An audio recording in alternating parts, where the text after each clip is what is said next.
Hello అందరికీ. మనకు ఏ festival వచ్చినా సరే ముందు మనకి డెకరేషన్‌కి మెయిన్‌గా కావాల్సింది లైటింగ్.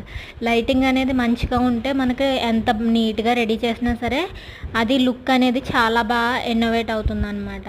అయితే నేను మీషోలో రీసెంట్‌గా వరలక్ష్మి వ్రతం కోసం ఈ బ్లూ కలర్ లైటింగ్ అనేది తీసుకున్నాను. టోటల్ 12 మీటర్లు ఉంటుందన్నమాట. ఇది చాలా బాగా వర్క్ చేస్తుంది. అండ్ అలాగే కొంచెం డిఫరెంట్‌గా ఉంటదనమాట కలర్ కూడా. మనకి చాలా తక్కువ ప్రైస్‌లో మీషోలో అయితే అవైలబుల్‌గా ఉంది. నచ్చితే ఖచ్చితంగా పర్చేస్ చేయండి. చాలా రీజనబుల్ ప్రైస్ అండ్ అలాగే మనకు బయట షాప్స్‌లో ఇంత తక్కువ రేట్‌కి కూడా దొరకదు. చూసారు కదా! నార్మల్ వాటికంటే కూడా ఈ కలర్ కూడా కొంచెం డిఫరెంట్‌గా ఉందని ఇది తీసుకున్నాను. నచ్చితే వీడియోని ఎవరికైనా సరే షేర్ చేయండి. ఈ ప్రొడక్ట్‌కి సంబంధించిన లింక్ నేను కింద డిస్క్రిప్షన్ బాక్స్‌లో ప్రొవైడ్ చేస్తాను. Share your valuable comment.